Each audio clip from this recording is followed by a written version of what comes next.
ये है Asian digital network और आप देख रहे हैं अंबर टाइम्स। हिम्मतनगर में बिना मुंडेर का बना कुआं मौत का कुआं साबित हो रहा है।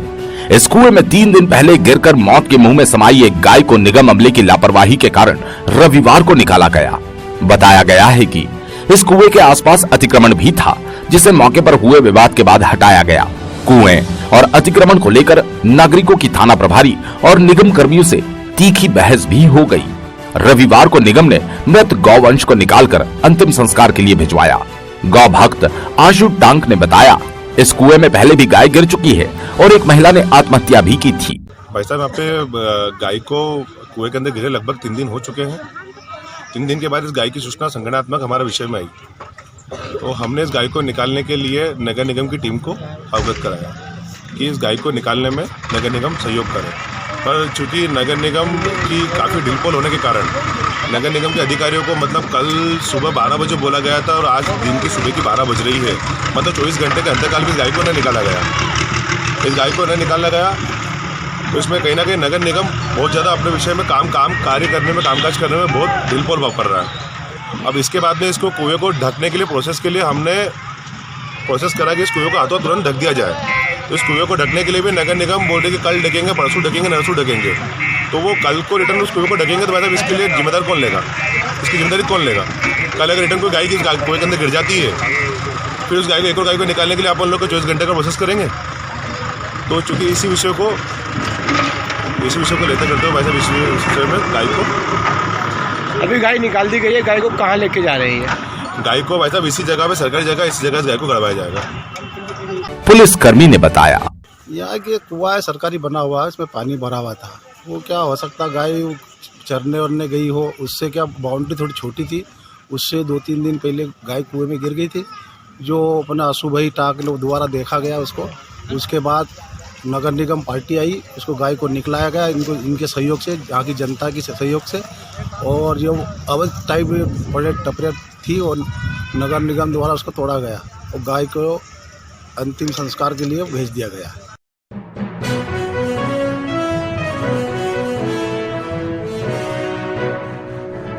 प्रदेश सरकार के मंत्री बिसाहुलाल सिंह द्वारा राजपूत समाज की महिलाओं को लेकर की गई अभद्र टिप्पणी को लेकर राजपूत समाज ने आक्रोश व्यक्त किया है।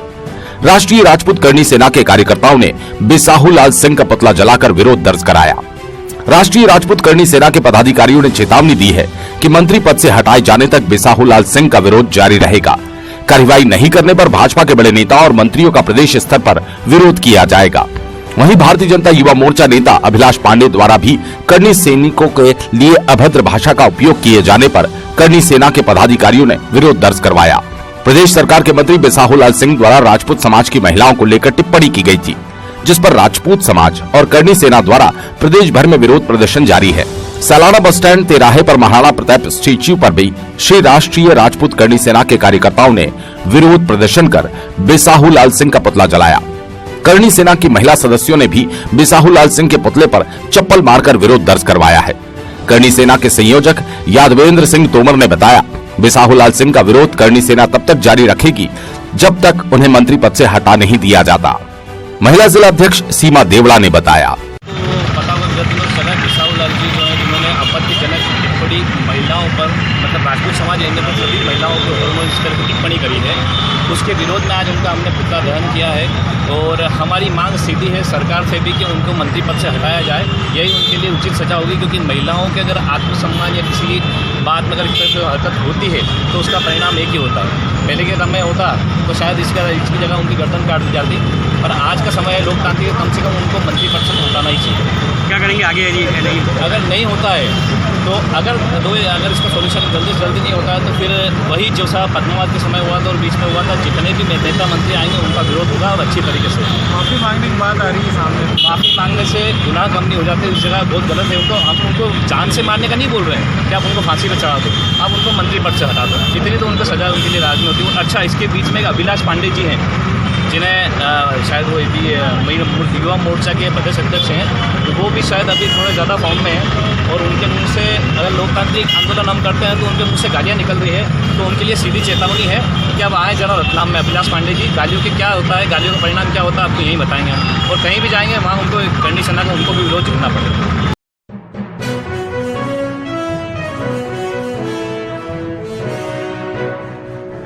कोरोना के नए वेरिएंट ओमिक्रॉन से दुनिया एक बार फिर चिंतित है, क्योंकि ओमिक्रॉन को डेल्टा से 7 गुना तेजी से फैलने वाला वेरिएंट बताया गया है।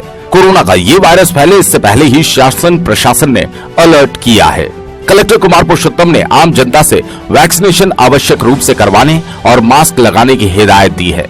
कलेक्टर ने अपने संदेश में कहा, साथियों, आपने समाचार पत्रों में पढ़ा होगा और विभिन्न सूचना के माध्यमों से भी ये खबर आ रही है कि अफ्रीका में एक नया वेरिएंट खोज में आया है, जिसके कारण संक्रमण वहाँ तेजी से फैल रहा है।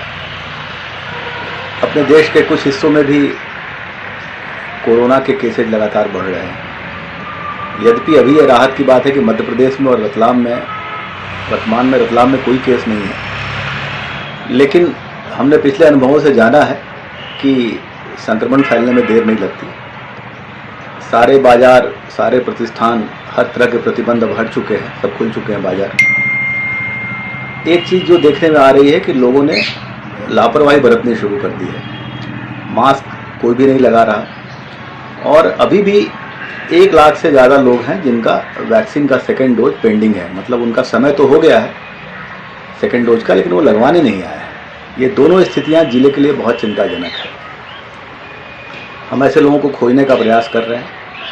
मेरा सभी से अनुरोध है कि सेकेंड डोज को एक अपना जन आंदोलन बनाकर आपके आसपास जो भी लोग हैं उनको प्रेरित करिए कि वो सेकेंड डोज लगवाएं। यही बचाव का अभी एकमात्र उपाय है हमारे सामने। साथ ही साथ मास्क पे अब सख्ती शुरू होगी, क्योंकि बाज़ारों में देखा जा रहा है कि कोई मास्क नहीं पहन रहा है। मेरा आप सबसे अनुरोध है, कल से हम ये अभियान शुरू करेंगे। आप कृपया मास्क जरूर लगाएं। किसी भी तरह के संक्रमण में मास्क ही एक उपाय है जो आपको सुरक्षित रखता है। वैक्सीनेशन हमारे पास दूसरा उपाय है।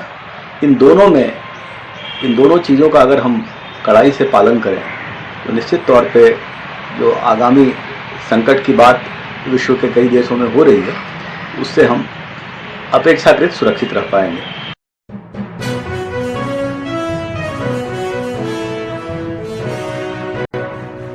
कोरोना काल के दौरान कोरोना से हुई मौत के बाद सरकार मृतक के वारिस को 50,000 रुपए की आर्थिक सहायता दे रही है। कलेक्टर कुमार पुरुषोत्तम के निर्देश पर जिले में कोविड-19 से मृत्यु की दशा में मृतक के वारिसान को 50,000 रुपए अनुग्रह सहायता राशि देने के लिए नवीन कलेक्ट्रेट कार्यालय परिसर में कैंप आयोजित कर आवेदन प्राप्त किए गए। वहीं जिले में जनपद पंचायत में भी शिविर लगाए गए। कैंप स्थल पर आवेदन प्रारूप भी उपलब्ध कराया गया, जिसे लेकर पूर्ति करके आवेदन दिया जा सके। कलेक्ट्रेट कैंप स्थल पर ऑफिस अधीक्षक प्रभाकांत उपाध्याय, सहायक नवीन त्रिवेदी, सुश्री अंकिता व्यास, मनीष माथुर, अभिषेक पालीवाल, श्याम वर्मा, निगम उपयंत्री राजेश पाटीदार, सुश्री अनीता ठाकुर, मनीष तिवारी, नायब तहसीलदार सुश्री पूजा भाटी, मनोज चौहान, पटवारी दिग्विजय जलधारी आदि तैनात रहकर आवेदन जमा करते रहे। 4 दिनों में रतलाम में 92 हितग्राहियों को 50,000 रुपए बैंक अकाउंट्स में भेजे जा चुके हैं। शिविर में बड़ी संख्या में हितग्राही आवेदन लेकर पहुंचे।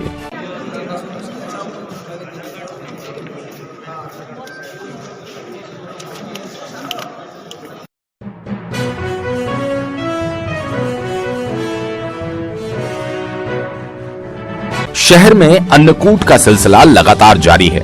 शनिवार शाम भगतपुरी चौराहे पर स्थित हनुमान मंदिर परिसर स्थित नरसिंह मंदिर पर अन्नकूट का आयोजन किया गया। भक्तों ने यहां आरती कर 56 व्यंजनों से महक रहे पकवानों का भोग लगाकर अन्नकूट उत्सव मनाया।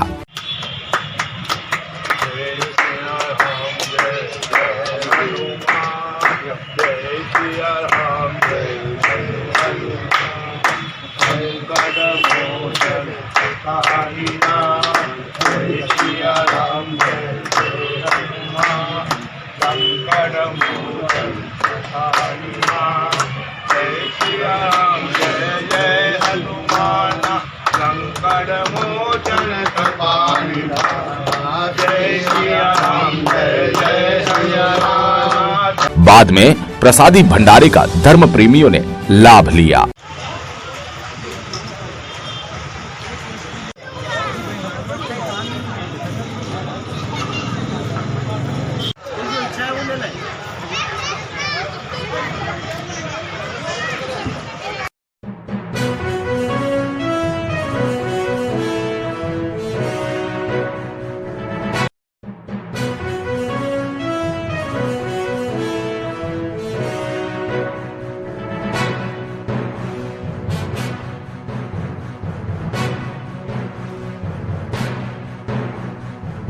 ये है एशियन डिजिटल नेटवर्क और आप देख रहे हैं अंबर टाइम्स।